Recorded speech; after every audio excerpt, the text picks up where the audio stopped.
Noon. Thanks for all of you.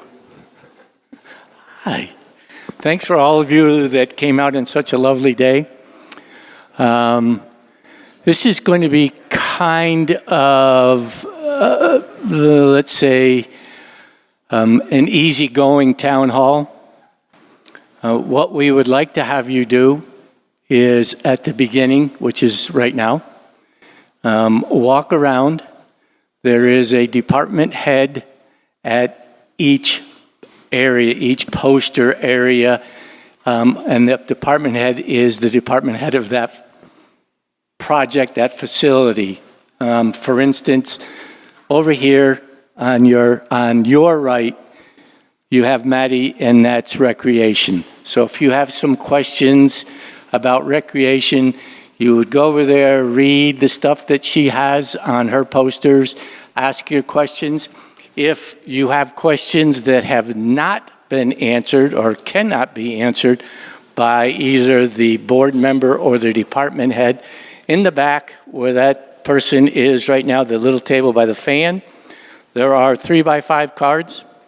Please write your question on the 3x5 card, bring it up here, drop it into the box, and after a while, after everyone, I think, has gone around and has started coming back to their seats, then we'll go ahead and start asking and hopefully answering the questions that are on the 3x5 cards. But before we start, does anybody have any question that they would like answered by me? The reason I'm up here is because I'm the least eloquent of the 11 board members. I am Mike D'Angelo. I know. Now you got... Normally you introduce yourself. Normally, yeah, but I never figured I don't know if I'm important enough to ever do that, but thank you for that. Yes, sir.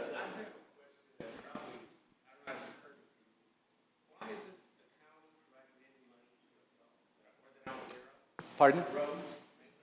Well, you want to ask that out there because I can't hear you right now, and I bet a lot of people would like to, whatever you're talking about, because I heard roads. I bet a lot of people would like to hear that question and have it answered. So if you could get back there and right where those people are right now, those are the 3x5 cards. Okay, so everybody, like an exercise class, everybody get up. Start moving in a counter or clockwise circle.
Hello.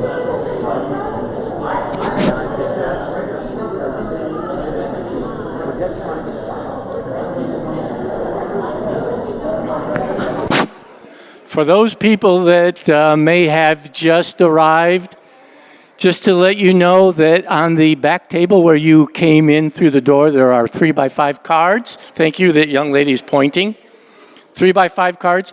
For if you have a question, please write them on these cards back there, and then come up and drop them in the box, and then we'll start asking the questions, and we'll run around with the microphone to hopefully get the correct answer.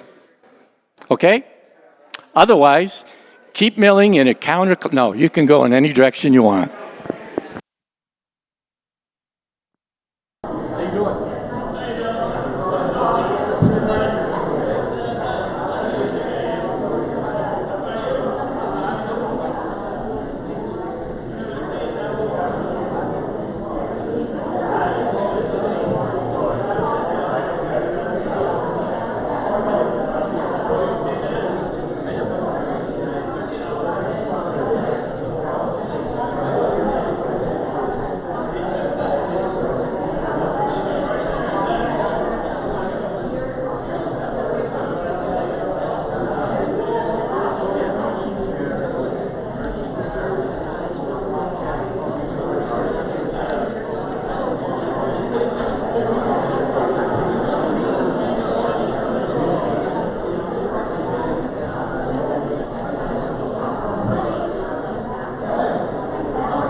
see it start to change it pretty slow.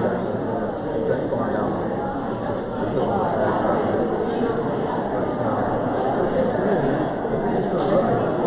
Decisions are made to save it.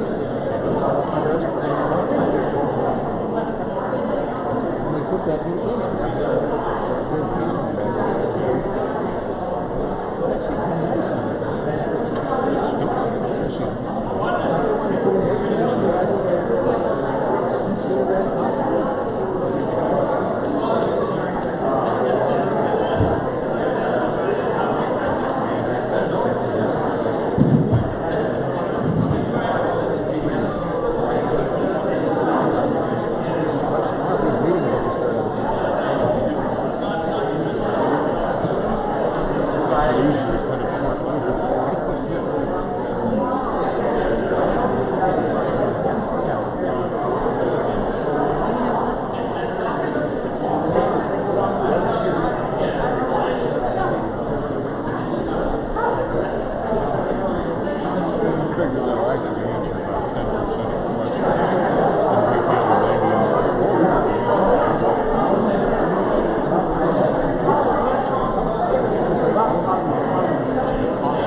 Okay, I am going to start with the questions. That doesn't mean you have to stop milling around, but you have to be quiet enough in your milling around so that you can hear the question and the possible answer so that you don't have to ask that question again. Are there any questions on that question? No? Okay. Before I start with a question from the box, you got a question? I know Linda would always have a question. Not even a 3x5 card. That means we save money. Okay. The first question that is circulating is how much are, A-R-E, our, O-U-R, dues going up? All right, before I answer that, you realize, of course, the board has not voted on the budget or therefore the dues increase. So if anybody out there is telling you that the dues are this, they're smarter than I am, or they're incorrect, because it has not been voted on. But I can tell you an approximation within, I would say, $1. Am I within $1 here? I'm within $1. So the increase will bring the dues up to about 141 and change a month. 13.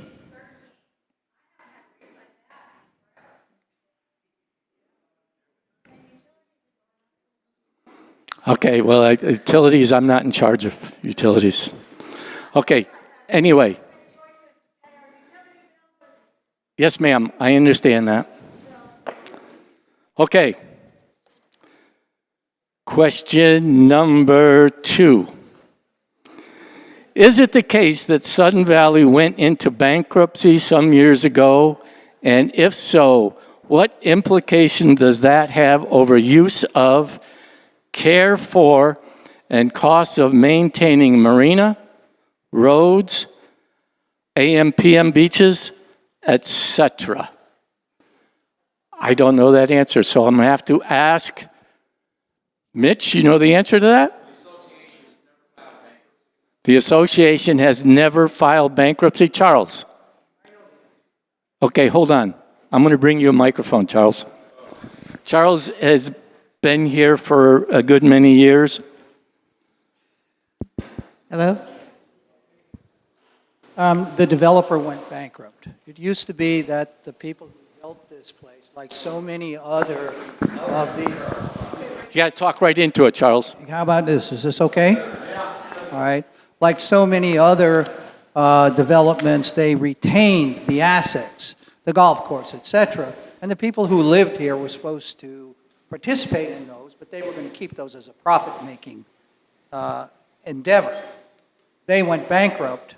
Our lawyer, at the time, Phil Sharp, went and fought and was able to, out of the bankruptcy, acquire all of the assets that we all own collectively as our property, which means that everybody here, as far as being well-to-do and wealthy, owns a huge amount of real property assets that we didn't have before in the association. The association took it over. So out of the bankruptcy, everybody who lived here became wealthy, but just not in money, in assets. Thank you, Charles. Approximately what year was that?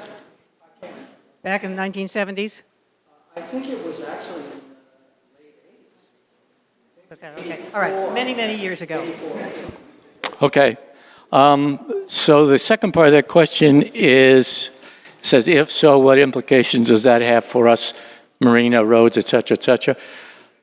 So other than what you just said, I would suspect that the answer is there is no implication because of the fact that we have never been in bankruptcy. Well, the implication is that we own it. Okay. Okay. Okay. So I hope that we've answered the question to whomever. Thank you for the writing. I can read it. Golf. Why can't golf operate without a subsidy from our dues? Lots of revenue, but no profit. Brian. You guys hear me? Is that good? Yes. So golf has been challenged over the last several years with a few factors. First and foremost, the golf economy nationwide has struggled since the mid-'90s when there was a huge glut of golf courses built. So that kind of changed the golf industry. It was overbuilt for many, many years. Golf course construction has slowed down. So the dynamic is changing on that front. In the last several years, our challenge has been the mandated increases in minimum wage. We have a high percentage of employees that are at or just barely above minimum wage. So our costs, even though our revenue has been increasing at a nice pace, our costs have been also increasing, and to a large part out of our control. So the mandated increase, 2020 is the last mandated increase, and it's a huge one. It's going from $12 to $13.50. So that will have that's why we are projecting in 2020 to run at a deficit again. The hope is that that those mandated increase will subside. Well, they will. They go down to, I think, 2 or 3% in 2021. And if we can continue the pace of growth in our revenue, then hopefully after 2020, we will be able to close the gap and hopefully get it to eventually to where it's breaking even. Thank you. Brian, could you also tell the community what dollar amount from their dues is going to the golf, please?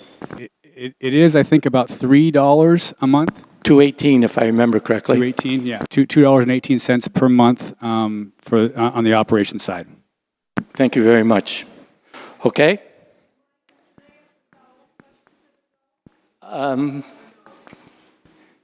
Yeah, I guess, why not?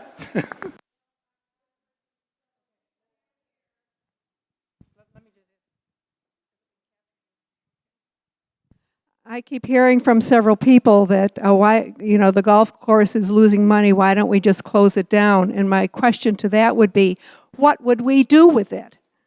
You can't really let's make a park out of it, and what would it cost to maintain that? Then we'd had no income. So the reality is that if you were to close it, that the costs don't go away. You can't just have a 140-acre parcel that you don't do any maintenance to. So there would still be costs, and there would be no revenue to come in to offset those costs. At one point,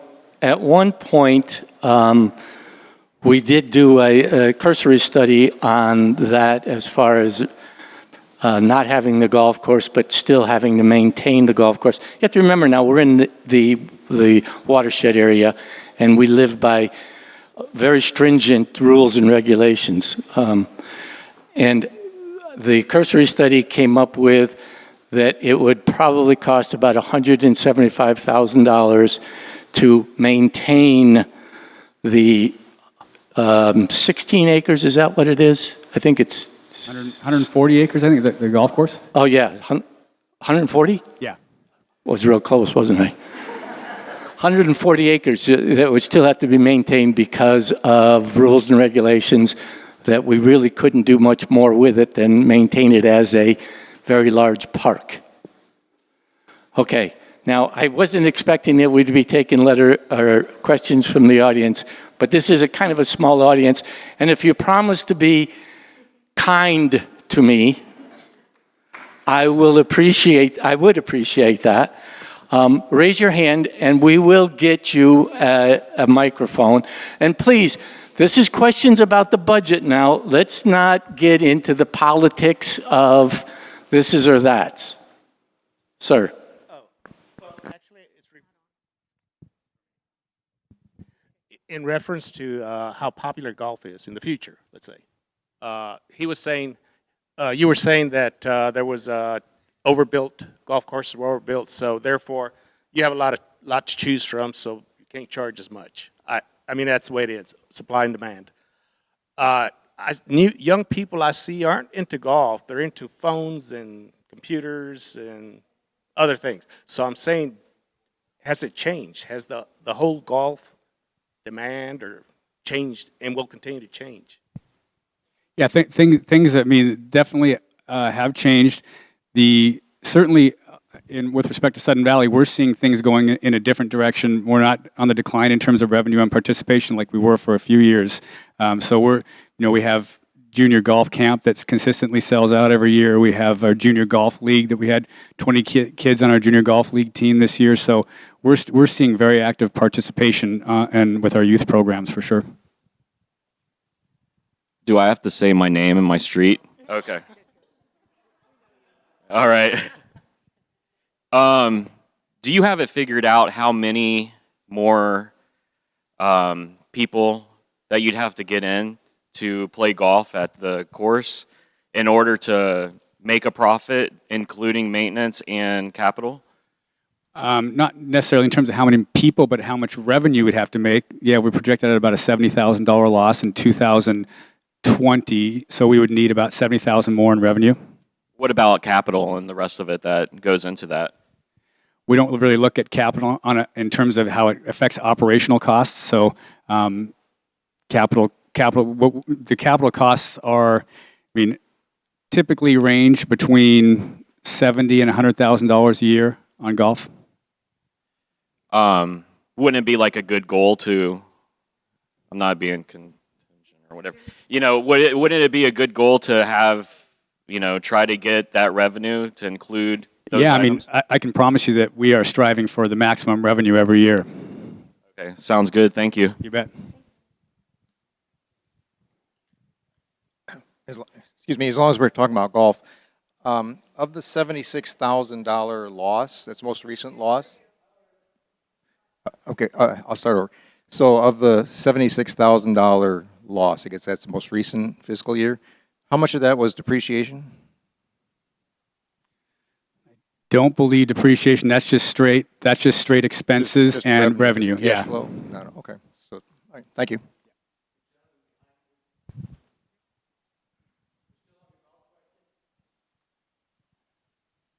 Are there any plans of partnering with other golf courses or having any tournaments here that'll increase the revenue by double and triple? By double and triple? Oh, yeah, that's where all the money comes in from. Everybody that I've talked to that works at other golf courses that are profitable. Oh, I'm sorry, if that's too sharp. Sorry. I'm not sure if I understood that question. Do we have any golf tournaments planned here? Are you connected to the golf tournament circuit? Yeah, we have golf tournament, and we have a 9 and 10 series winter 10 tournament winter series that we run in the off season. We partner with a couple of other golf courses for that. We have interclub tournaments with other golf courses. We do stay and play packages with local area golf courses and hotels. Anything from other states bringing people here? We have junior golf tournaments. We had a junior golf. That's it. Junior golf is it? That's it. I'm sorry. Can you repeat? You said junior golf tournaments. That's one of how many? Of one of our, we have 38 outings booked this year, and one of them 38? was from out of state. And are they all junior or? That one was a junior event. The one you asked about out of state tournaments. We had an out of state group. Or anything that where you're pulling business in from other states? So any golf tournaments from other states? Yes, coming here. No, outside of the junior golf tournament that we had this year. No, okay. Yeah. How about the men's seniors audition here for the professionals? Yeah, we did brought people from all host over. a senior U.S. Open qualifying this year. Yeah. Okay. I'm sorry. Oh, thank you. Can you hear me? Did you say it'd be like $175,000 a year to maintain it as a park? I'm sorry, I didn't get that exact figure. Yes, don't put that in social media, please, because I'm just Coming off the top of your head. kind of, So yeah. at 3,000 members, that would be $58 a year per family. That's less than $5 a month, and we don't have to worry about all these. And we're already losing $75,000 a year or thereabouts. And the golf course apparently only has, out of our 3,000 people, only 300 of our members get memberships a year. So I just think out of 3,000 families, 6,000 people, I think we'd rather use it as a park. It would benefit a lot more people and a lot more enjoyment for most residents of the community. Okay, I'm going to switch you to Jacob, who's going to tell you that my 175 was probably. Is this on? Can you hear me? So over the past, sorry, I'm Jacob Close. I'm the golf course superintendent, and I also. It's on. Just hold it up close. There you go. I'll get it right. Get my germs right on it. So over the past, I've been here about 8 years, and we've looked at parks in Sudden Valley. We've looked at the golf course, what it costs to maintain them, And I can tell you the 175 number is quite low to maintain parks. If you look at the parks we have in Sun Valley right now, it's about 26 acres of parks in total. The golf course is about 145 acres. So we have done numbers in the past on other uses for the golf course, and almost always you're about $300,000 and above, and that's, you got to factor in trees, hazard trees that die, bridges, all sorts of maintenance items. So the 175's not going to get you a park setting. It might get all the grass mowed down a couple times a year and some other things of that nature. But we have done numbers in the past, several years ago, before labor costs have gone up, and they were closer to $300,000 for that type of thing. And those numbers are not just imaginary; they are based on the cost that it takes to do parks throughout Sudden Valley. And I heard one gentleman talk about capital. All our assets require capital costs that go into them. So even if you maintain it as a park versus a golf course versus arboretum, there's always going to be capital costs associated with that. The same with the pools and whatnot. So hopefully that helps clarify that. Thanks, Jacob. This is about parks. Golf course. Hello. Anyway, is there any way that we could sell the land or zone it differently than what it is zoned now, so that it could become like a builder can develop in the land or something like that if we decided to not have the golf course? I'm going to give you to Leslie on that one, but the covenants, the restrictive covenants, are going to parlay the answer for that one. As far as selling it goes, it's considered trust property belonging to all of us, and it would require some sort of supermajority in order to sell it, which becomes almost impossible to achieve. As far as rezoning goes, that's up to the county. It is zoned right now for a recreational use, and therefore we could not build on it, especially in the watershed. They do not want any more housing. Okay, thank you very much. Roger? Association. I've done it before in California. You can change the, if you want to change the covenants in the association, the association has the ability to do that. That's the answer to the question. And I don't know if the land would be more valuable or not. I just know the rules. Okay, thank you.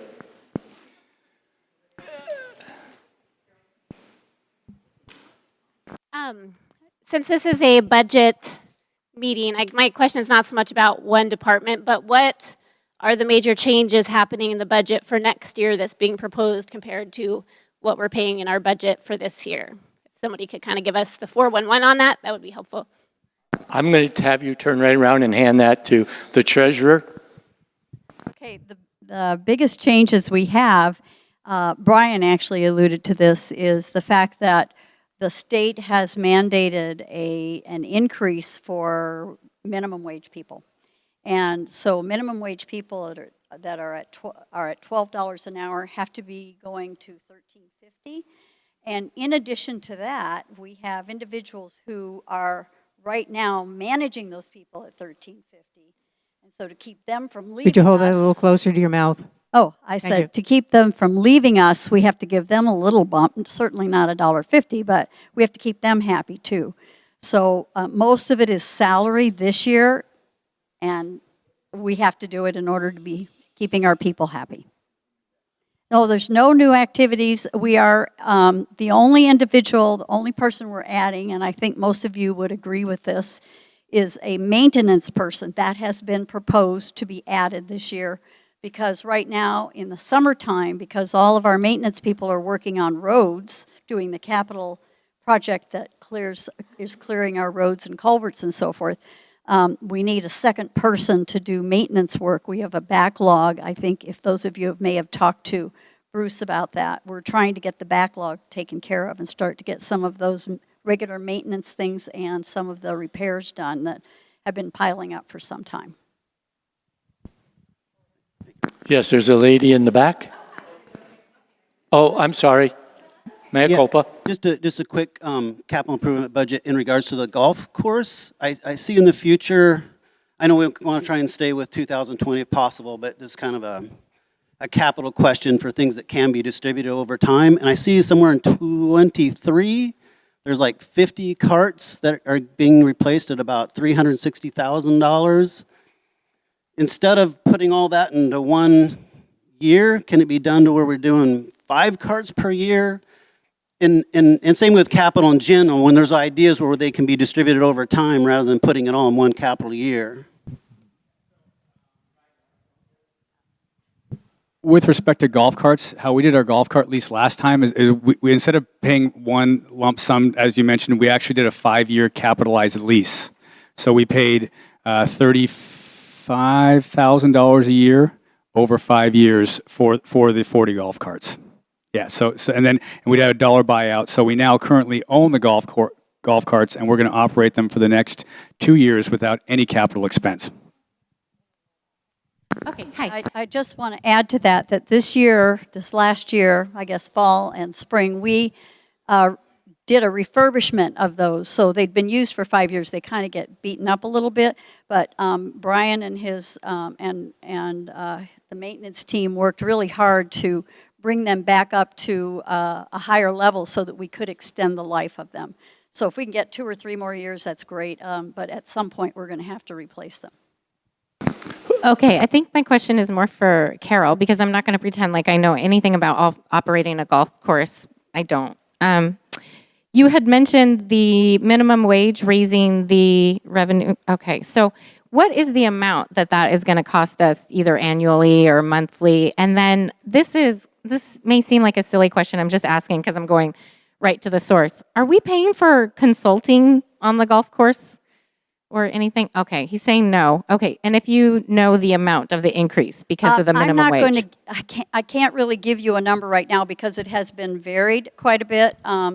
We've been working on getting it as low as we can, so that will be, I don't know, where's our accounting manager? Did that get published, was a new number published on that increase, what that amount is? In your spreadsheet?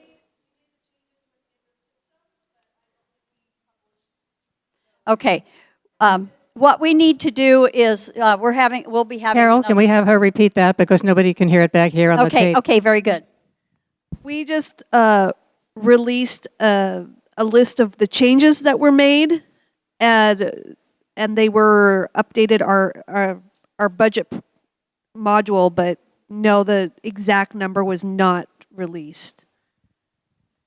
All right, so stay tuned on that. We'll be getting that coming. That'll be delivered as we start to get closer to the actual final budget. You'll hear what that number is, but we just took a reduction. We just reduced that by about 73,000 from prior ones. So we're trying to sharpen our pencils as much as we can. Okay. There is an answer here. We have the general manager seems to be able to have more information. Steffi, in the original budget, there was about $155,000 in raises in the original budget. That included raises, benefits, taxes, and all that.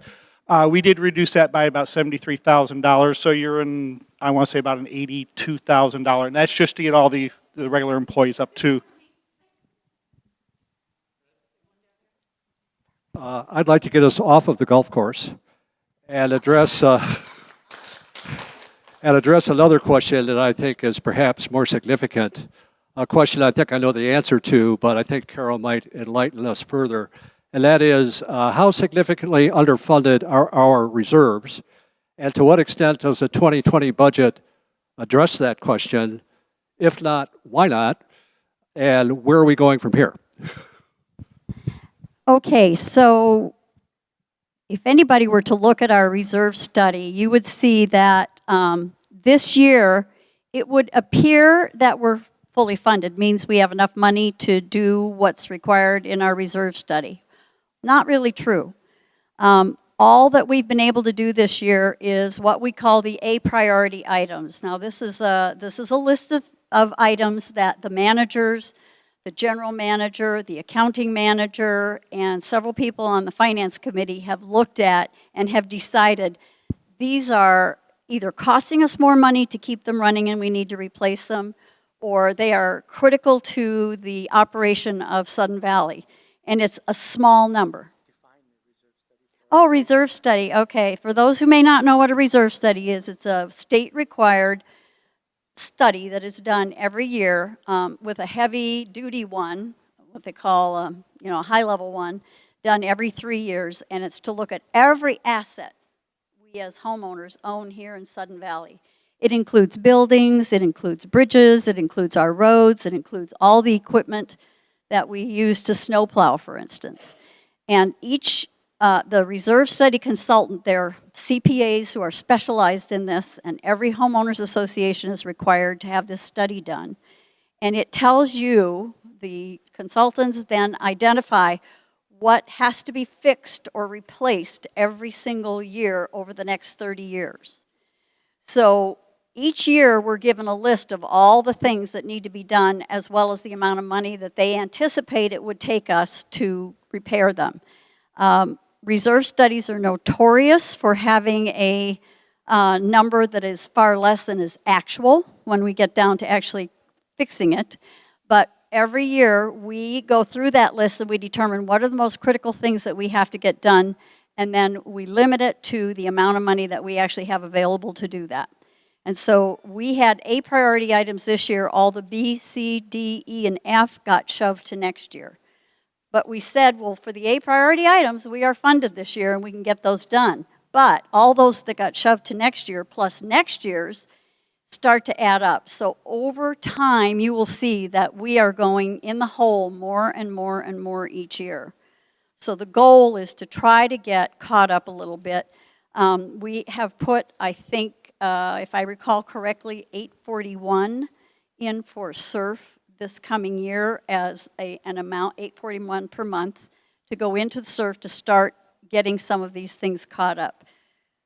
It starts to get all of the things done that we need that are A priority for next year, as well as the B priority items from this year. So everything we move to next year, we'll get a portion of them done, but we're still not going to be fully funded. We just keep moving them forward.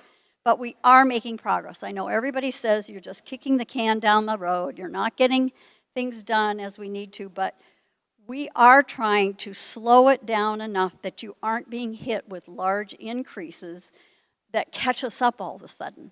We've been doing this for 40 years. It's going to take us more than 2 or 3 years to get caught up. We have to do this over time. So that's where we are right now. I can't, as far as giving you numbers, we haven't decided yet, so I don't know what the specific number is, but I will tell you it's millions of dollars over the next 30 years that we will be underfunded if we don't start to address those issues on a slow, at least a somewhat of a slow pace. You know, I've got a business background, and I've got a business background, and I look at this place and I think to myself, there's only 2 ways that you can get money here. One, from the members, to keep asking the members to put their money in their pocket. The second, into the enterprise. The second is to utilize the assets that we have to generate revenue to offset costs. My question has to be around the budget.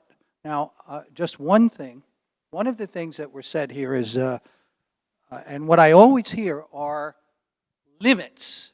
We can't do this because of the CC&Rs. We can't do this because of the regulations. But we all know that there's always a way to do things if people apply themselves to it. And I'm very, very aware of what the CCRs and things are. So my question is, what sort of attention is being paid in a real way to make the assets that we have generate revenue to offset cost? Is anybody looking at that? Yes, they are. We have a long-range planning committee right now. There are about 5 different groups that are working on a long-range plan for Sudden Valley, hopefully to be finished up in the middle of next year. One of those is the Revenue Committee, and yes, one of their charges is to come back to us with potential opportunities to generate revenue over and above our dues monies. We'll keep you advised. I agree it's important, and having been part of that subcommittee, I will tell you that there is a challenge with it because a lot of times to generate revenue, you have to make changes to what you have. For instance, people have talked to us about making the pool available, all year round. That means putting a cover on it, which is pretty expensive. We'd have to do research to see if that could even generate enough income to make the investment worthwhile. Another challenge we have is that because we're in the watershed, Whatcom County is very reluctant to give us opportunities to generate anything new here. So you're right, we'd have to do it on the current assets that we have. Now, there is some income coming from the pool, but it's very limited. It's, what is it, about $4,900 so far this year? I think we have about 6,000 this year. We operated for a little over 2 months last year, which is a very short year because that construction project ended and then we opened it up. So this is the first time we've opened it for the real season, which is Memorial Day weekend to Labor Day weekend. So we have about 6,000 so far in revenue. Obviously not enough to pay for the amenity. It's a very expensive amenity to run the pool, but we are looking all the time. I know, I hesitate to go back to golf, but I know that Brian works very hard to bring in a number of new tournaments every year, and the beauty of the new tournaments are that they pay a fee whether it rains or not. So they're going to be out there paying for it, and when it rains, of course, and we have a bad year, then people aren't going to necessarily pay their daily fees to go out and play.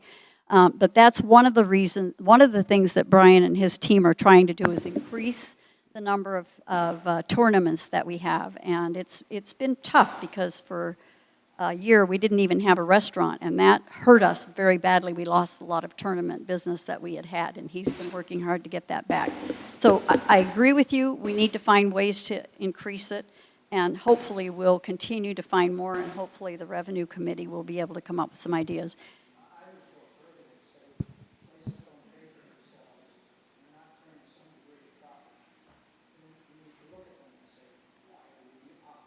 Well, agreed. Yeah, what you're bringing up is good to think about. In terms of our marina, it produces a lot of income. I would say it does need some help. There are some assets down there that are in tough condition. But in terms of additional revenues, my name is Rob Gibbs. I've been around either on the water or in or out of marinas all my life. There are things we can do that will increase fees. For example, we charge for a slip. We just say, this slip is X amount of dollars. No marina in Puget Sound does that. It's all based on the foot. So there would be a base price for a 20-foot slip. They're all 20-foot slips down there. You have a 24-foot boat and there's overhang. We charge for overhang. We should be doing that. There are slips down there that are really easy to get in and out of. The ones that face Spinnaker Lane Drive, the ones that face the launch ramp over to the Spit. Really longer, wider fairway, much easier to get in and out of. Those we should also be asking a little additional because they're more convenient. They're closer to the ramp. In terms of launch ramp fees, you don't have to go into town to blow out El Donovan. We should have somebody down there on weekends prepared to be able to take somebody's credit card or their check or their cash to launch. Bob Wolven and I are down there most every weekend. Some of you have maybe seen us down there. And I see people driving through and they ask us, can I launch? And they don't have a card, so off they go. We have a crown jewel down there, guys. I mean, there is only really one other marina on this lake. Wildwood has one. Those slips are sold. They're like a condo association, I believe, and people bought those slips. We could sell those slips. If we just wanted a huge infusion of cash, you could probably, I don't know, you could get whatever the going rate is. I wouldn't propose we do that because you'll never build another marina on Lake Whatcom again. I talked to the mayor of Bellingham at a Kiwanis meeting, and she said if she could do it again, there'd be no way that we would be able to do that. I got a lot of ideas. I really want to get with you guys and in long range. We're leaving some money on the table, but this is a big but. We have a launch ramp dock that I think was built in 1978 originally when the builder put it in here. We need a new launch ramp dock.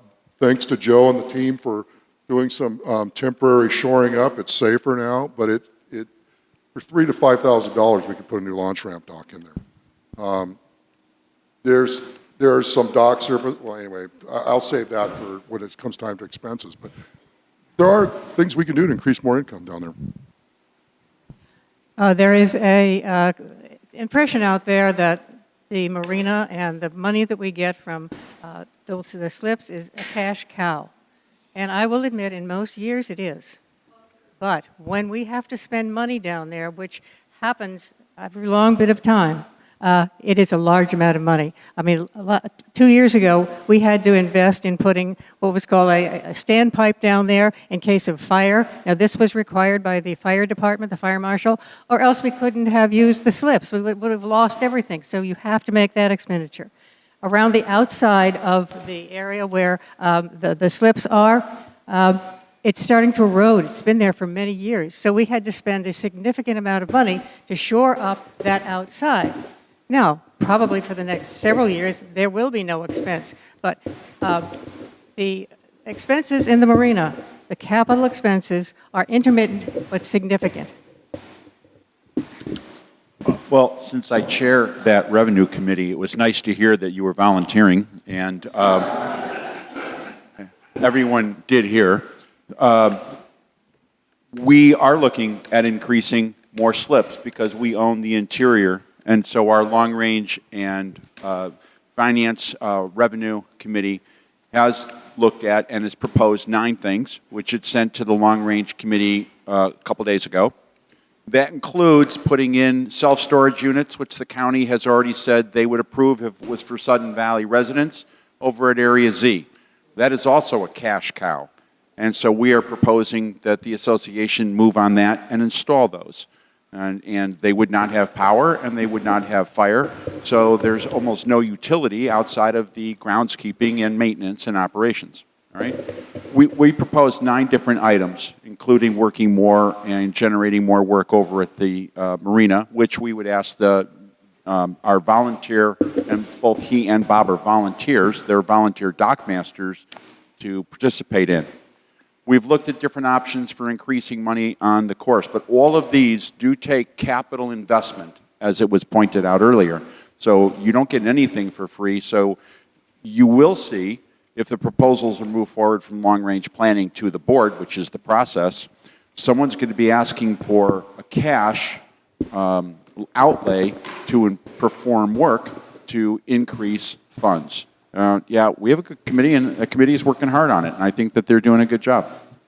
Okay, for those people that were kind enough to write their questions on the 3x5 card, which was what we had asked, I am going to continue with the 3x5 cards now.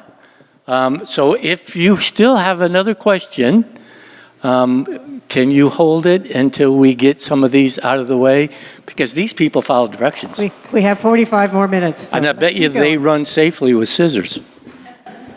Okay, it says, can we have a 5-year rolling forecast as part of the budgeting process, which you just heard that we do? Second part of this question, have we considered indexing our HOA dues to assess property value, size of dwelling, number of bedrooms, etc.? I know the answer to that, but I probably would screw it up like I've screwed up a couple others, so I'm going to give it to Leslie. There was a measure on the ballot some 5 years ago or so that asked the members if they wanted to tie the dues to the assessed valuation of your home. it failed. Less than 50% of people said no, that they weren't interested in doing that. I think that when we went from a single set of dues to the two-tiered set of dues back in around 2000, it was only because of a lawsuit that happened. And when the board found out that there was a possibility of tying it to assessed valuation, the board then said, no, it's just a lawsuit waiting to happen. Now, it's just nothing that, that people are willing to vote for as of right now. We did that in California. We tried to do that. We got sued. Okay, thank you. And not only that, we don't want to spend your money that way. Next question, does our long-term planning process look at alternative uses of costly assets? And we've just heard quite a montage of answers to that one. Why does a small condo pay the same dues as large 3 to 4 bedroom home with several baths, yards, and garages? And I believe you just heard the answer to that one. How are people on a limited fixed income to pay these fees? I don't know the answer to that. Yeah. We have looked at using the county ability for low-income and disabled people, senior and disabled, to get a reduction. We took that proposal to the attorney, who said, no, our bylaws state that the dues have to be equitable, and that would be giving a benefit to certain people over others. I have at least one board member who is going to make another proposal. We don't have it on the table yet. We're working on it. Can we finally replace the lawn tramp dock at the marina? Working on that one. What was the answer on that? We're working on that We're one. working on it, okay. Can I share ideas to improve income at the marina? Wonder who asked that question. Well, Rob, I think you've already been roped into the long-range planning budget. So that's what happens when you open your mouth, buddy. Where did the $73,000 decrease in payroll expenses come from that our general manager posted today? Would you like Where to answer did that, the Joe? $73,000 decrease in payroll expenses come from that our GM posted today? GM? Those fees came through the meetings that we had. Everybody was concerned about everybody getting raises. So that was to bring down all the other line managers and everyone else without raises for this year. Okay, but that, just to put a footnote on that, the going up to $13.50 for those people that work here that are not at $13.50, yes, they are going up to the minimum wage of Washington State. Regarding golf area zoning can be changed, right? Roger says yes, Charles says yes. Yeah, No, I know it's not, and I tell you the truth, I would suspect that the answer ultimately would be yes. How long it would take, how much money you would spend to get to that point, and then be able to do something with the answer, I have no idea. I think you could probably close your eyes and come up with a huge number, and you'd be pretty close, but I don't know the answer to that. But yeah, I'm sure that somehow, some way that, as Roger and Charles said, anything can be changed, except for some people's minds. Can someone please provide an accounting for how 2019 dues increases were or are being utilized? I'm not sure I understand that. The dues from 2019 to 2020, I suspect you're asking. Some of the dues are going to get people up to the $13.50 per hour increased by the state. If you have this one and you want to come up here and whisper in my ear, I'll put it aside. Give me the answer. How do we join the queue for hazardous tree removal? That's a great question. I love that one. I think I'm going to give you to Norm on that one, since how he's been quiet. Just to let you know that the budget has been increased in that regard, not waiting in line, but as the hazardous tree aspect of it, up to $60,000 from the 20. Now, will that stay in the budget? I don't know. We haven't, as I said earlier, we haven't voted on the budget yet, but I don't think there's going to be anybody that would really want to get rid of that answer or that number. Norm? Good afternoon, everyone. So to kind of answer us in a high-level view, our ACC specialist, Jen Torres, and her predecessor, Jessica Bazette, maintain a listing that shows that are ranked on the hazardous trees that they have. They go from very high probability down to very low. That list is still being maintained. They were able to work through a majority of the highest priority lists this year, and they'll do the same next year. How does that list get generated? One of them is reports from the community, as in, I think I have a problem, assessments made using the policies and procedures that we have, and from there, that tree is ranked, and then each one is then put out for bid by a general tree removal service on them. Some we do in-house, especially if it's an immediate need after a storm per se. That would follow the maintenance and turf, look at that. And others come from report indexes we have outstanding, such as the forestry management work that was done several years ago by Tom Hansen.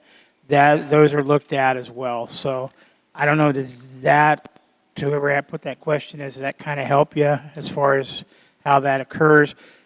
Understand, forestry management is one of those items that is a long-range planning issue. Mark Lester, who has done a lot of work for that, is working with the long-range planning committee for public safety, community safety. He's written several well-spoken and thorough position papers on it. The end of the day, though, that it's a process that's going to have to be looked at like many of our other process in a 3, 5, and 10-year bite on how the forest should be managed. That's the good news. The bad news is the forestry, like all of us, is getting older.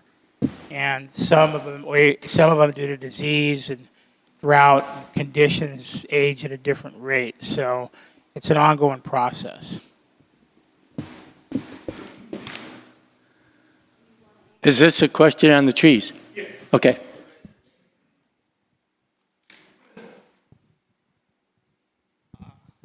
Right, close. I have about 30-something acres near Lake Samish, and I had a logging company come by and offer me a couple $100,000 as far as the trees.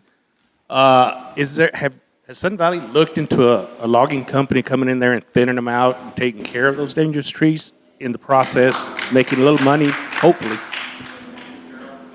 I can answer this because I was very, do you want to answer? Okay.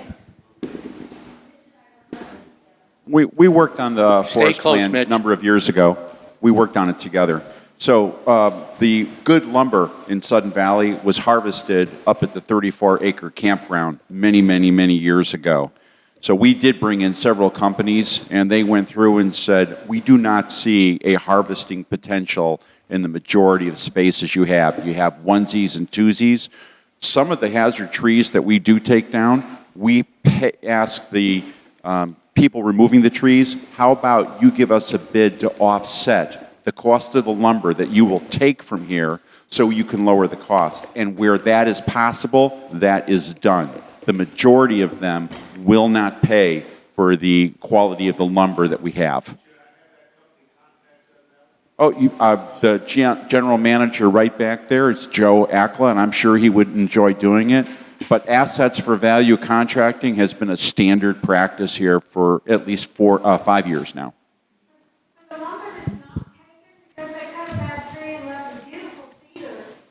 Lumber just sitting next to our house. And I'm like, I've talked to other people around Bellingham, and they said, oh, well, we'd like to use it for art, or we'd like to use it for this or that. So there may be some opportunity for income from the trees that aren't taken away by the lumber companies. Yeah, we can certainly look into that. I will mention one other thing to add on to what Mitch said. That might be an issue. I know we personally had to have 4 trees removed from our property. We live on a cliff, and the way they had to cut the tree down was sections, and then they had to hike it up a cliff. There's no way on earth we were going to get any money back for that. I think they felt like they were taken when we gave them a check to remove them. And this is an issue in Sudden Valley. When we're taking down these trees, the other thing is the trees that we had taken down were hollow inside. They were already destroyed. There wasn't really going to be any marketable wood. I think that's what we're finding is the biggest issue. So it's a pick and choose kind of thing. I agree with you. It'd be great if we could get, and that was the first thing that we asked the gentleman we worked with to put a plan together for us. And he said, given the location of the trees that need to be thinned, you're an old forest, you don't have a lot of areas where you can get it. So it's a question of, can you find the right buyer to come in and pick up the little pieces that you say are lying around? I don't know how much income that would bring us, but it would certainly be great. Have your guy contact us. Okay. When you take down a tree, first of all, it was my neighbor. My neighbor, 2 houses down, and our trail goes right by it, which is nice. And so the tree was rotten, and we called the association came over and took down the tree, which I thought was really great, because I was worried about the tree falling on somebody walking on the trail. They got the tree down, and they cut it up into maybe 24-foot pieces, they just left them. Don't they take them away? Aren't they supposed to clear it? Who should clear the forest? I mean, in California, we couldn't cut a tree down and leave a log laying to save our souls. I can't answer that, so I don't know, can we have an answer on that one back here, on the cutting trees? Normally, the trees are cut down and left in that spot for people that still have fireplaces in their houses there. Oh. It's not that situation. Okay. They cut them up into, like I said, they cut them up into like 24-foot chunks. They pile a bunch 24 inch, you mean? pile a bunch against that tree. Yeah, 24 inches. Yes. And then just Could you call the administration office tomorrow and ask them to please work on that problem? Thank you. Okay, moving on. There's 2 cards in one here. Or, yeah, 2 cards in one. What's the process to recall board members?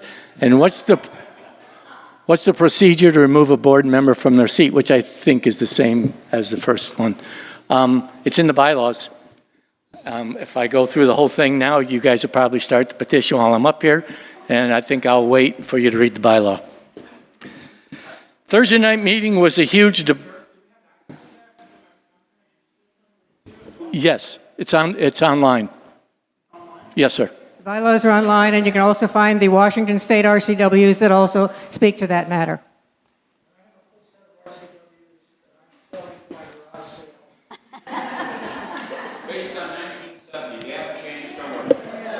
Thursday night meeting was a huge debacle, confrontation with several homeowners being disrespected by a single Sudden Valley board member. This has nothing to do with the budget. In the past, working for several charities, any charity paying out over 30% of funds towards employee costs could be red flagged for corruption. Been advised we are paying out 50% of our monthly SVU Sudden Valley dues toward employee cost. Is it true someone is making $200,000 a year? No. Are there checks and balances against a board member from last Thursday's meeting disrespecting homeowners? Not a budget question. I heard our dues will be $300 per month. Is that true? No. As I said earlier, in the neighborhood. Please remember, in the neighborhood of $141. I read a great article this morning that said emotion travels faster on social media than truth or facts. How did you arrive at that number? $300 a month? We didn't arrive at it yet. But no, I don't mean yet. We didn't arrive at it. How do you reconcile proposing demolishing the dance barn and rebuilding another structure when the SV dues will increase 350%?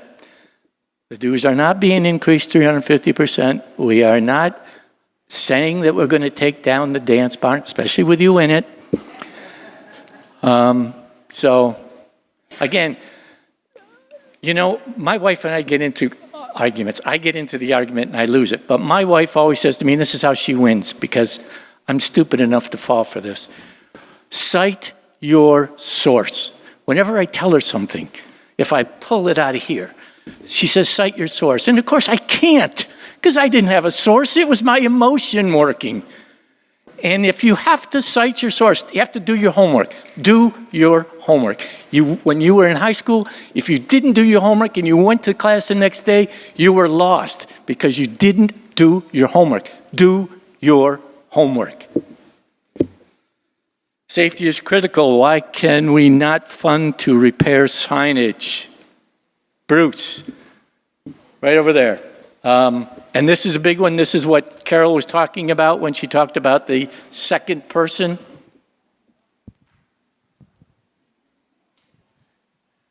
Could you repeat that question again? My hearing aids are dying. Why can we not fund to repair signage?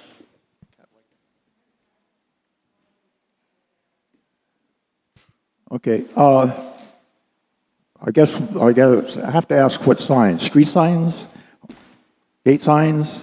I would imagine she means all, or I'm not so it's a shirt, it's a she, but this person. Yeah.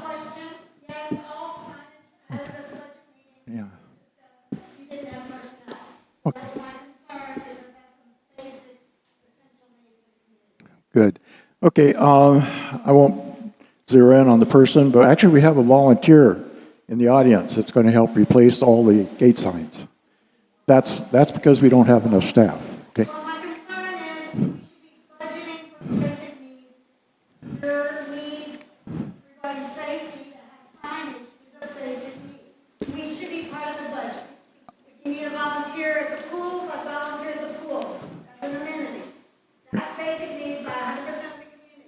You're doing good. Okay. I did actually put in. Oh. Ma'am, if you remember when Carol talked earlier about that half person, that's one of the reasons, because when he came up and gave us that budget when we were in there, it scared the living bejesus out of most everybody that all these fire extinguishers, et cetera, have not been tested because of the fact that we don't have enough people. Yes, I agree with you totally. And yes, it's being addressed. But could we use more?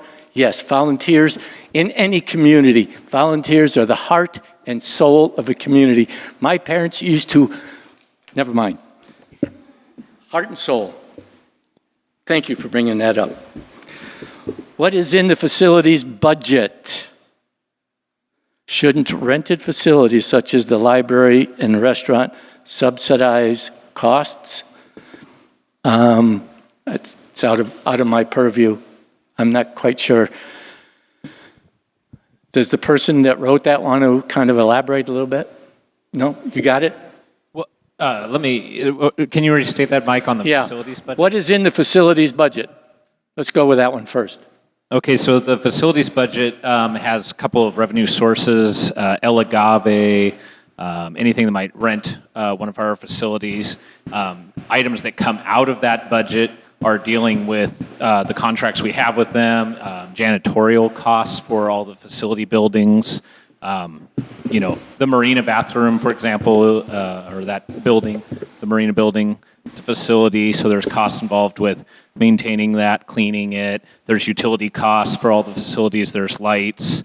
And then on top of that, rec actually contributes, like for this building, to utilities and upkeep, janitorial costs and whatnot. And that was all based off the ballot from 2 years ago. So those are some of the ins and outs on the facilities budget. In general, unless someone has.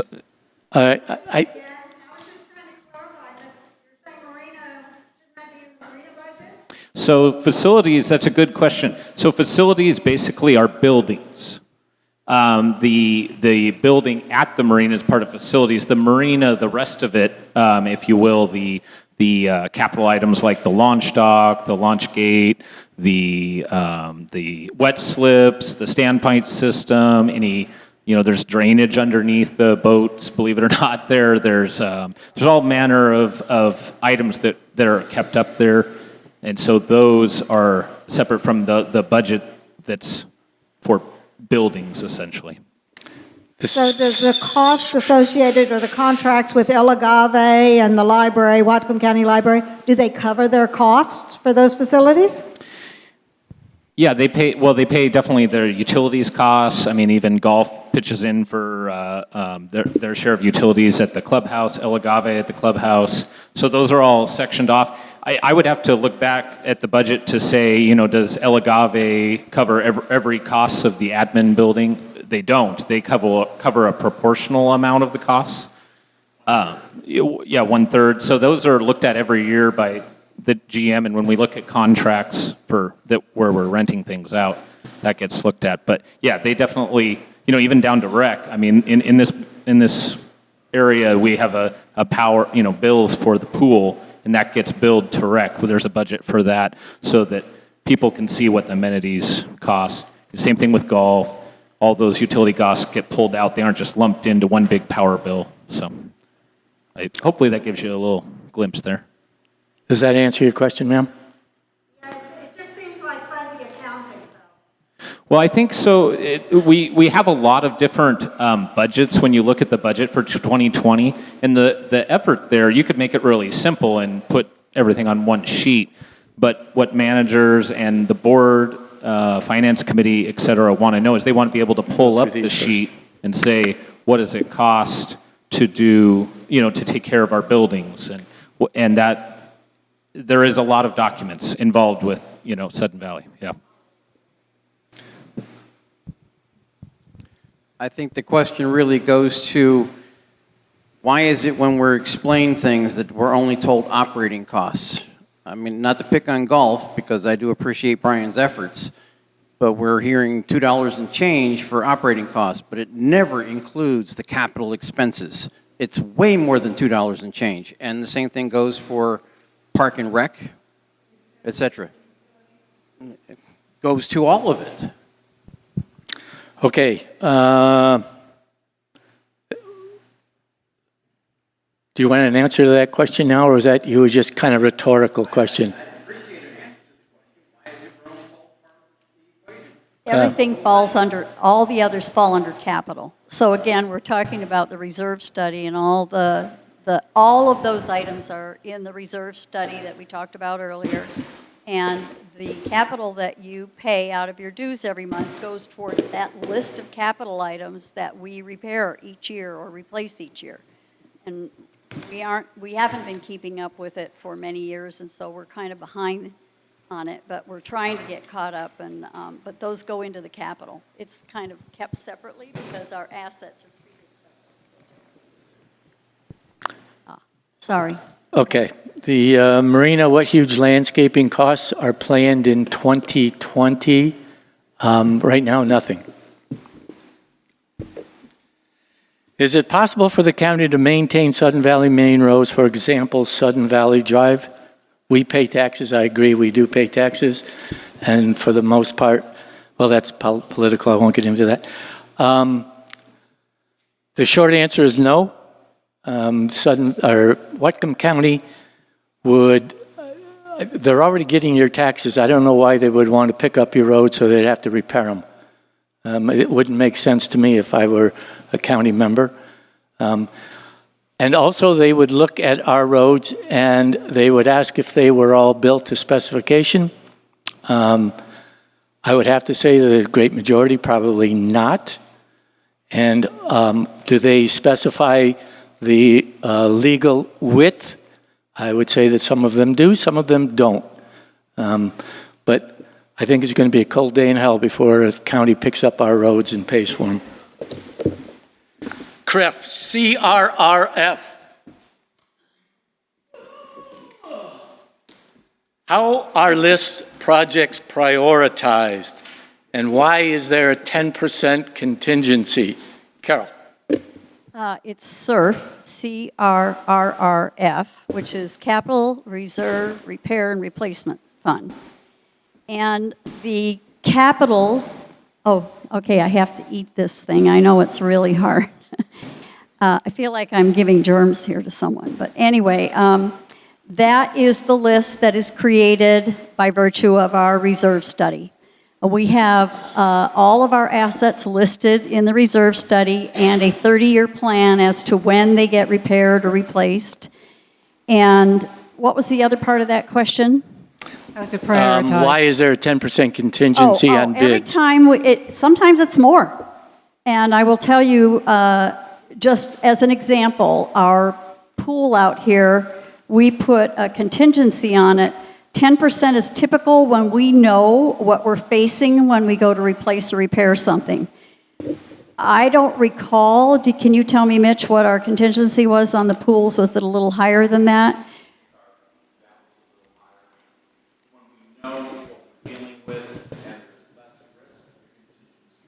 Right. So as he's saying, when the contingency is when the risk is pretty well known, we know we're going to have to replace the interior, we're going to have to paint it and so forth. But when we don't know there's a leak, we don't know what the leak is caused by. There's too many unknowns, and so we increase the contingency we set aside a little bit more money just in case we come across a really major repair. And we need to have enough money set aside to finish the job without trying to put something else out of service if we had to come up with more money. So we set aside a little bit more money. I will say that last year, almost all contingency most of the contingency was returned to our funds. We do have one major project that we're working on right now, which is a combination of things, which included the marina, it included the pools, it included the snow shed, I'll call it, but it's a monster, actually. It's a sprung structure where we're going to store all of our equipment.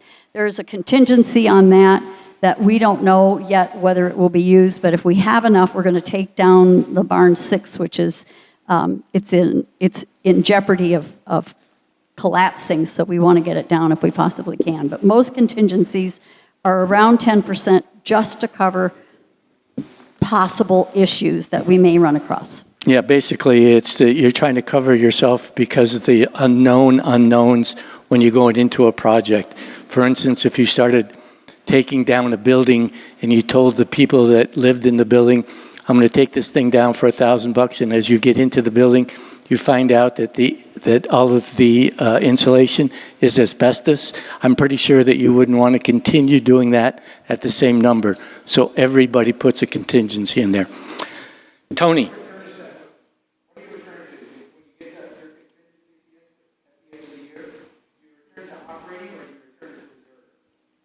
Okay, that's a great question. No, it does not get sent back to operating. Anything that is set aside in reserves goes back to reserves, so it goes back to capital. Yeah, where it's supposed to go. So wherever it came out of. So this is just a clarity question. I don't know if I'm using the right terminology or not, but with the reserve study, are we legally obligated to address every issue that identifies in the future as we move forward? My understanding is the law states that we need to fund our reserve study. Now, No. To what degree? Okay. Yeah, Right. to what degree? Okay, so, well, or we can address much later than they say, which is what we've been doing for decades. Nothing new what we've been doing, okay? Okay, what we're required to do is to have a reserve study, a full reserve study every 3 years to let us know the state of our assets.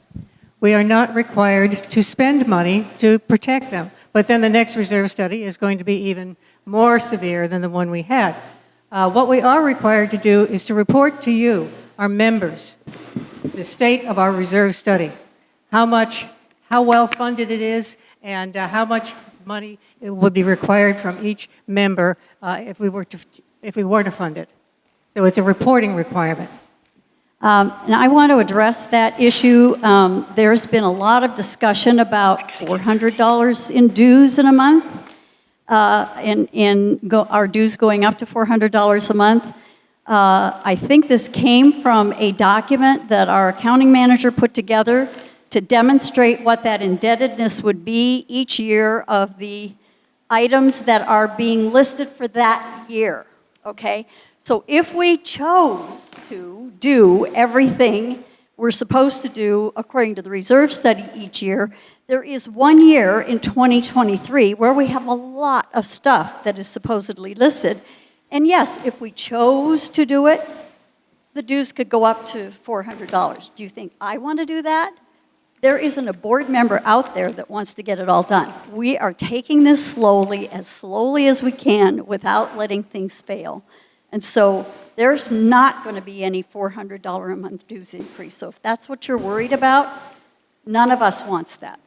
Stuart, let me get through these first, these questions. Okay? Okay. Common cost. Why is advertising income down? I don't know the answer to that. Who do I ask that one? Advertising income? I don't know, all advertising? I don't know.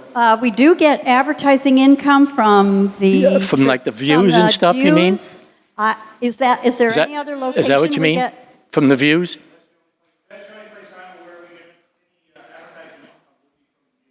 Okay. I can't respond. I don't know if I don't it's know. down or not because Yeah. Brent's not here. Yeah. Are you? Yes?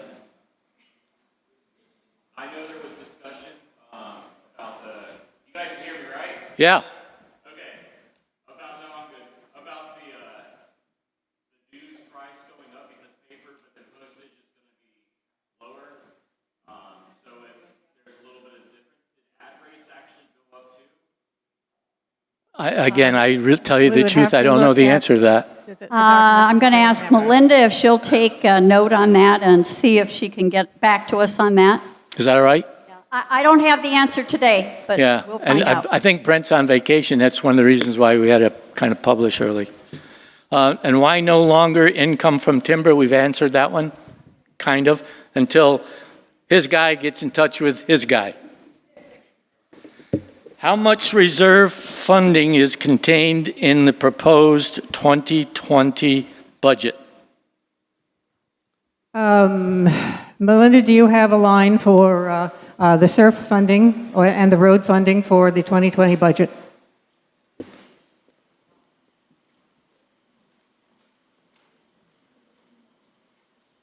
While she's looking for that number, I think we have an answer from the Views issue regarding advertising.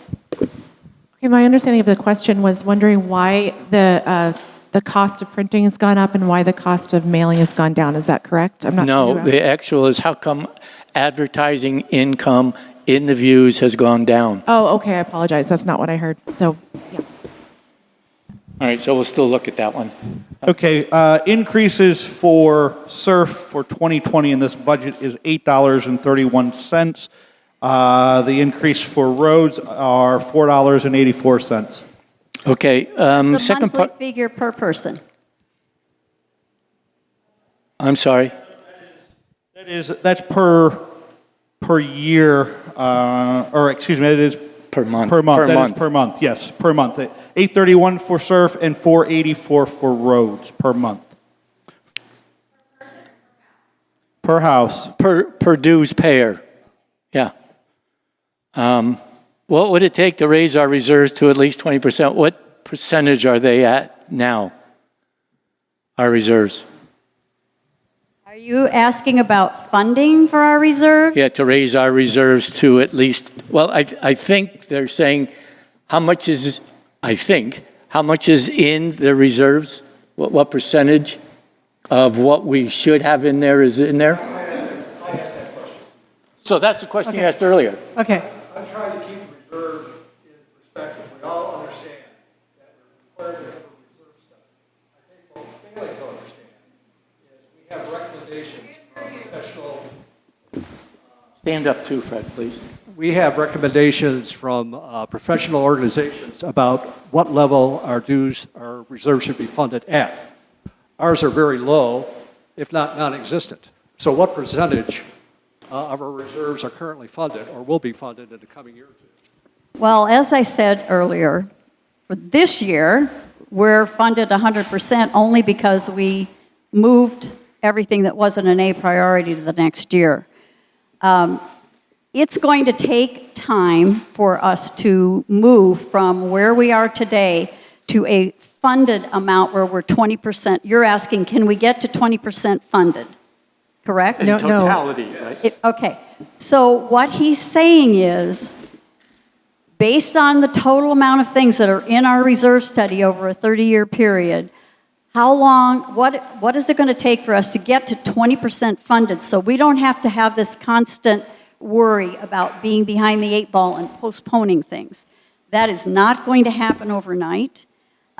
We are working, the Finance Committee has asked that the board and long-range planning come up with a strategy.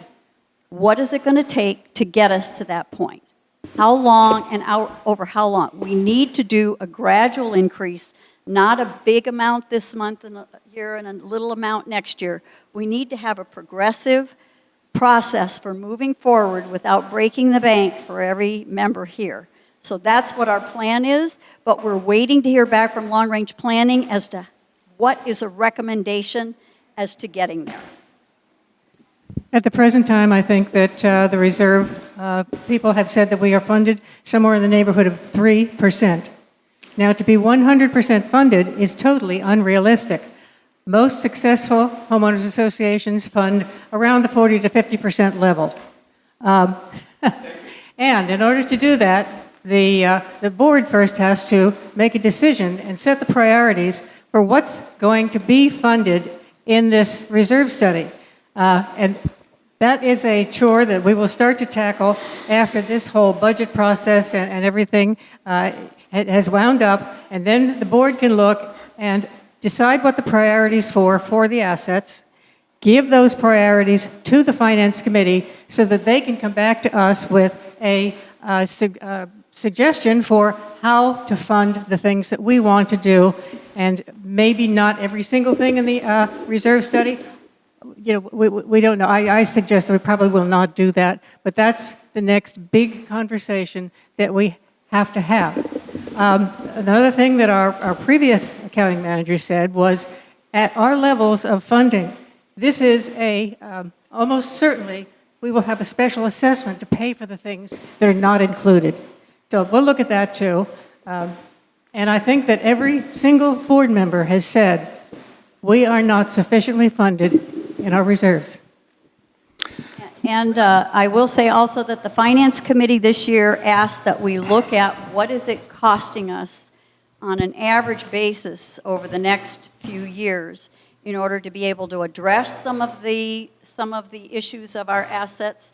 And so they have increased, they've asked for a little bit of an increase. That's the 831 that Joe was talking about in SURF, and 484, I believe it is, in roads, to start to fund some of the things that are going to go on future years, so that we're not always just saying, okay, now we need $4 million, we got to increase everything this year. We're going to try to do it incrementally slow so that we get a little bit ahead of the game before we start to get in a drastic situation. The other thing is we've got bridges. We have all kinds of delicate pieces of assets out there.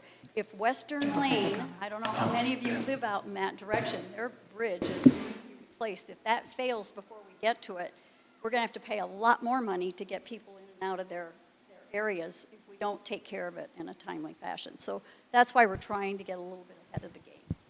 Just so everyone knows, right now, at the end of 2019, you will be 2% funded. At the end of 2020, you will be 3% funded. Far cry from 20, far cry from 30, huge cry from 50. Okay, the question is, how can the fees be kept down at current levels, let's say? Well, first of all, you'd have to still do whatever is mandated by the state as far as salary increases. And then if you were going to keep it level to what we have now, you would have to take X amount of money out of the budget so that we stayed at 124 and change. And then it's 127 and change, mea culpa. It may be over time increased at a lower level. We talked about the need for increased reserve funds, but this is a good one. Normie, what would happen if an earthquake hit while we were sitting here? All right, just for your information, we're not going to make the 4 o'clock time frame of this. So we'll go as quickly as we can, but.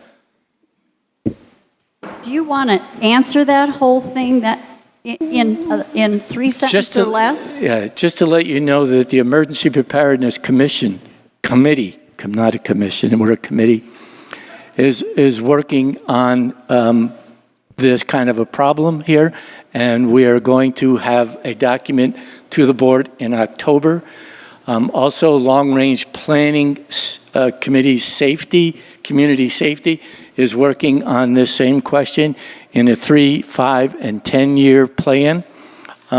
So yeah, the volunteers in this community are working on this plan and have been working on plans such as this for the last 6 or 7 years. These are the volunteers. No one's getting paid, but they're working on it. That's good. To restate what Mike has indicated, if an earthquake were to hit here today, one, it would depend on the magnitude, the depth, and duration with that. As those of you from California know, that's kind of real critical. So if we had one that was of a nature that was shallow and went for a while, you're looking at potentials that all that earthquakes bring with them other than self-announcing. You're looking at roads buckling, you're looking at structures, you're looking at other items that could possibly, you just really don't, can I finish, please? So with that, yes, you can't say exactly what's going to be impacted. However, you can say, based on some of the things we've seen from our friends at the Water District, we have a lot of liquefaction problems. So it's going to be an unknown. This is why a damage assessment would have to be done for emergency services with the volunteers that Mike stated. Where's Sudden Valley positioned for this right now? It's a work in progress. Trying to A, identify evacuation routes, B, trying to identify plans and other items that would assist in going forward, as well as partnerships with agencies. So it's going to be one of those very complicated events. So I don't know if that answers your question or not, but how is that funded? I'd have to turn that over to Carol to answer that. She can explain about the emergency fund. We're working on a plan, and we don't have funding for emergency right now. Norm wears 4 hats, and one of them is emergency preparedness. And so we don't have a staff person who's in charge of it. That's why our volunteer team is so critical. I will tell you, though, one of the most important things about an earthquake and how we can be prepared is for you to be prepared individually. And that means you've got to have a go kit. So what's the date on August 24th? August 24th in the barn at 10 o'clock. We're going to have a grab and go kit put together. We're going to give you everything that you need. We would like to have you sign up at the Bite of Sudden Valley, or there is a place online, and I don't know what that place is online. But if you give me your name and telephone number when you leave here today, if you would like to be that. We want to keep it to 30 people. Mainly, this is our first try at this, and it could be crazy, it could be cool, it could be easy peasy, I don't know. But we'd like to take a little baby step on this one for the first go-around. So if you would like to, I'll be here afterwards. Just come up, give me your name and number. I'll make sure you're on the list. August 24th, 10 o'clock, right here. Wait a minute, let me get through these. Oh, yeah. So what's the line? So I'm Libby. I'm Closer. I'm on the Emergency Preparedness Committee. The website or the email address is svgrabandgo19@gmail.com. You need to pre-register because we have a limited number of supplies available. So please use that website, or as Mike said, if you're at the Bite of Sudden Valley, you can sign up there as well. So again, it's svgrabandgo19@gmail.com. Is the and A-N-D, or is it just Yes, N? it's and. All right, so it's grab, G-R-A-B, and, A-N-D, go, G-O, at Sudden Valley or SV? SV, grabandgo@gmail.com. Or come to the Bite of Sudden Valley. Wait, let me say it again. svgrabandgo19 Oh, 19. at gmail. What's the number for? Is this on the website? I think I saw this on It our will website. be. It'll be in the views. Okay. Coming out this week. Okay. If you didn't get it, come up, I will do it one more time. Is there any truth in the dues being planned for $300 a month, $400 a month? No. We would like to keep homeowner fees down and do not see the necessity for the rebuild of the dance barn. Right now, the dance barn is not really in a rebuild thought. I'm not saying it won't be in the future. I'm just saying right now it is not. If budget is kept, we just had that. If budget is kept at the same as last year, will we not have a dues increase? Are there cutbacks instead of raising dues? Yes, there would be cutbacks instead of raising dues. What would that look like? I don't know. I would have to, again, have to go into what's mandated so that we could get that number and then come up to that $127 and, I mean, 127 and change and figure out what would have to be cut to get to that number. Yes, you would lose something, no question. Increase dues to $400, no. In a few years, we'll have over half the condo units in foreclosure. Oh, in foreclosure, not closer, closure. Homes will not resell, value would chop. We don't know that. Well, I don't know that, and you don't know that. I don't know what's going to happen in the future. You got to live in the now.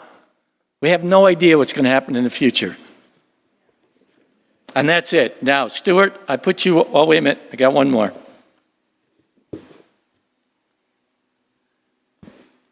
Dues from special assessments need to be returned to homeowners, not put in the general fund for future special assessments. Not really a question, more of a statement. And that would be something that would be come up at the board when a special assessment. I know that there was a little chatter about that on Thursday night as far as special assessments, but it's a thought. Okay, Cameron's first. Go.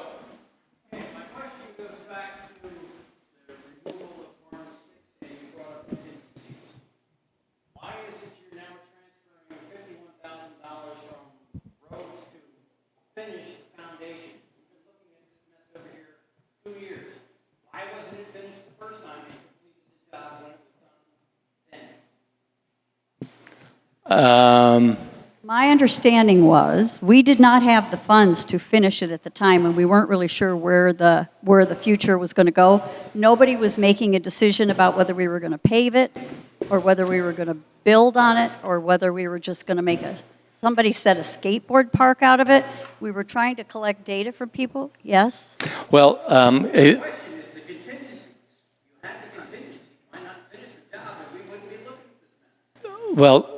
there were a couple of things. I'm not sure this actually answers the question, but there were a couple of out theres.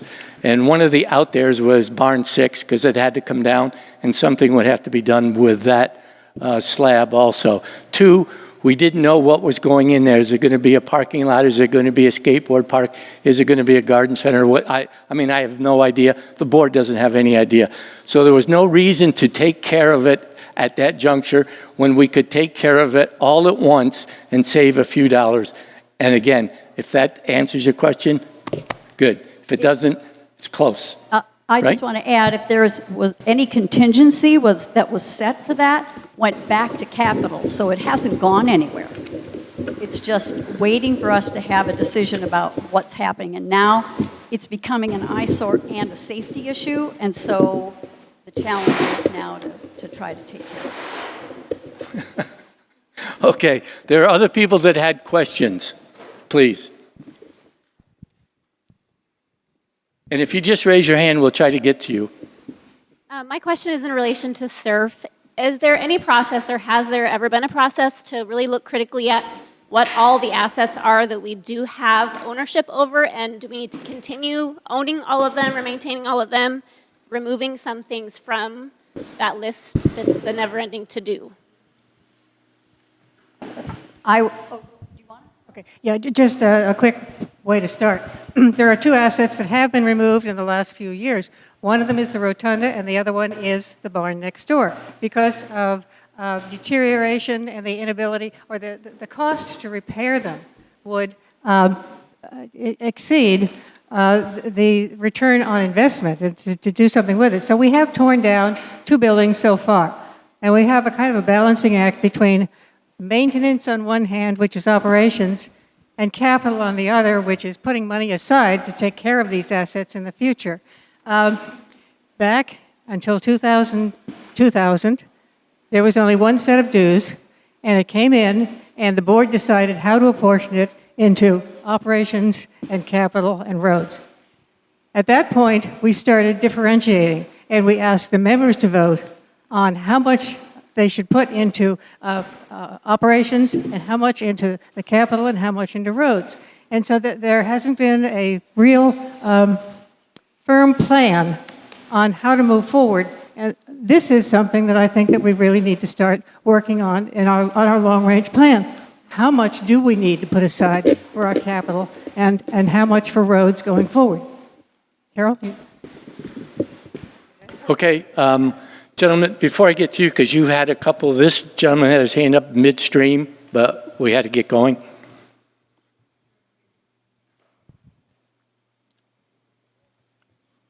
Hi, I just wanted to go back to the marina, and I've been here a couple of years, so I don't know a lot about how a marina operates. So my apologies for any lack of knowledge. But I do wonder, if it is a cash cow, how come? Does that money go back into the marina for any future activities such as a dredging? Not right now. Okay. Could that happen? I mean, I'm wondering why we as a community would have to bear that expense if we're not gaining any benefit from having the marina as a whole. I mean, without having the marina paid for it? Many of, like most of us bought our properties, we didn't know that there was a marina. Oh. I would say. I mean, I live in Gate 5, so we don't think much about the marina out there. And I would say that's probably true with the majority of the members of this community. But I just wondered, that's all, I'm just wondering whether there's a better... Actually, that question has been brought up a number of times as to why the marina money, the cash cow, if you will, goes back into the general fund as opposed to being put aside for things that the marina needs. And that's a conversation that, yes, it's just starting to happen. As you can see, we've started to do a couple things at the marina. The dredging, hopefully, is going to be off for a good many years. But I would suspect that if and when they tell us that has to be dredged, the money will have to come from a special assessment, because I would imagine it's many millions of dollars. I don't know for a fact. Never done that. In a bathtub I have, but this is bigger, so. Thank you for adding something to our long-range planning.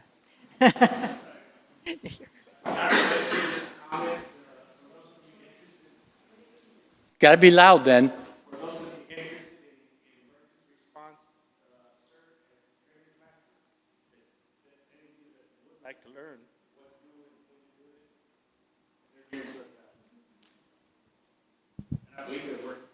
And in fact, I am one of the instructors. We have our next class coming, starting, I believe, September 16 at the Geneva Fire Station.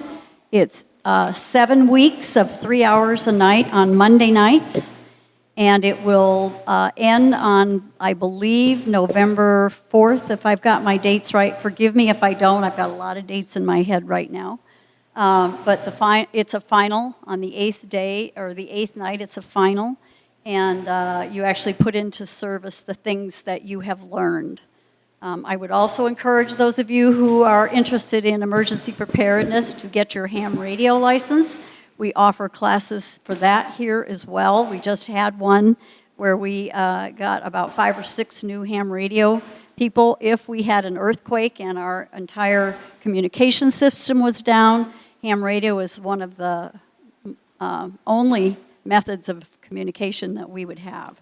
And we do have a very active ham radio team club here in Sudden Valley that is commissioned to be the communication link for Sudden Valley with the county and on up to the state and federal government.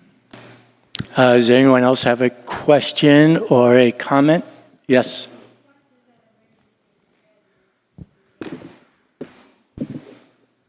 What does the Emergency Preparedness Committee entail? We put together plans, we practice, we try to come up with scenarios that would befall Sudden Valley as far as an emergency, and how would we respond to that emergency. We train people, and we try to get as many, we have tabletop exercises with the county, so that the county educate, so that the county would know what we need as far as a community is concerned. One of the things that we were talking about prior was what would happen if an earthquake hit. We have just initiated from the board that our general manager should have a conversation and a negotiation with Whatcom Unified Department of Emergency Management, so that we would be under their umbrella. We are an HOA, which up until maybe a year ago, we were not allowed in that as an organization. There's quite a few benefits to us being in that, but it costs money, and we have to figure out how much they would charge us to be involved in that. We have a lot to offer. As a community, as I said, we are a small community as far as Bellingham is concerned, but we're a large community when you think of Ferndale, Blaine, Everson, Sumas, etc. And even Bellingham will admit that the testing, the education, and the certification of people as far as CERT, ham radio, and emergency preparedness is concerned, we're way ahead of the city. Well, there's a lot of them. We try to go over them all. If you would like to come to a meeting, it's on the second Tuesday of the month at 9 o'clock in the fire station. We also deal with windstorms. We do have those, fire, absolutely flood. There's a lot of hazards that we're subject to here, and those are the things that we're trying to address, educating people as to how to be prepared. And this exercise on October 24th is one of the things that you can learn about how to be prepared in case you have to leave your home in a hurry. August 24th. Okay, there's a question. Excuse me. There's a lady asking over here. I just have a comment for everybody, and it kind of comes out of the conversation that's been here today, and the ghost out on the veranda. Anyway, we talked about golf needing $74,000 and that it was only $2.18 per person.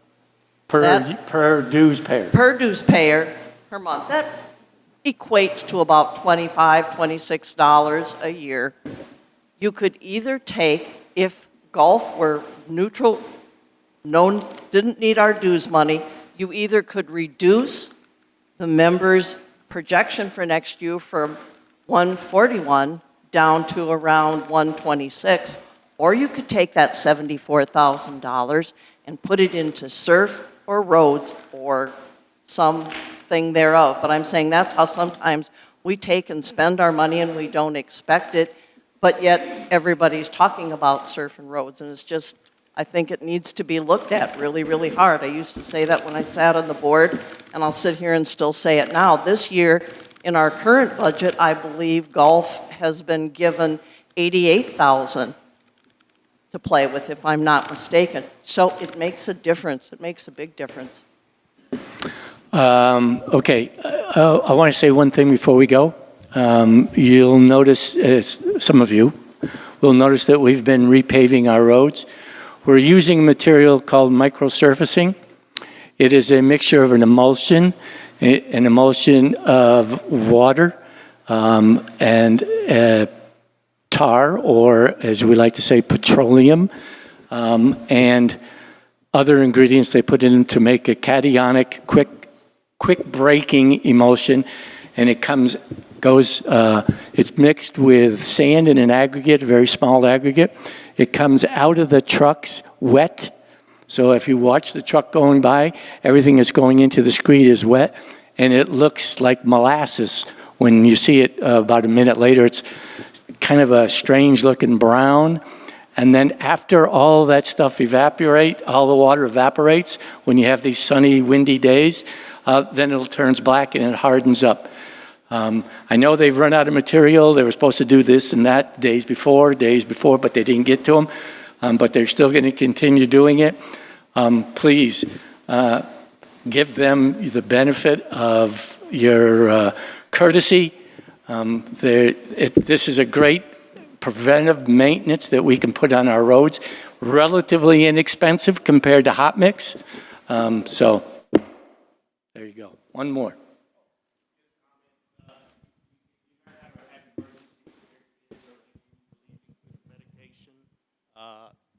Any legal papers you need, and to put them together. And of course, if you can't physically help your neighbors, then at least you know what to do in an emergency and what to have ready to go in case something happens. Thanks for coming. I Okay, appreciate that it. is I appreciate 4:15. it. Thank you all Thank for being everybody here. for your participation. Thank you to the staff for also showing up to answer questions.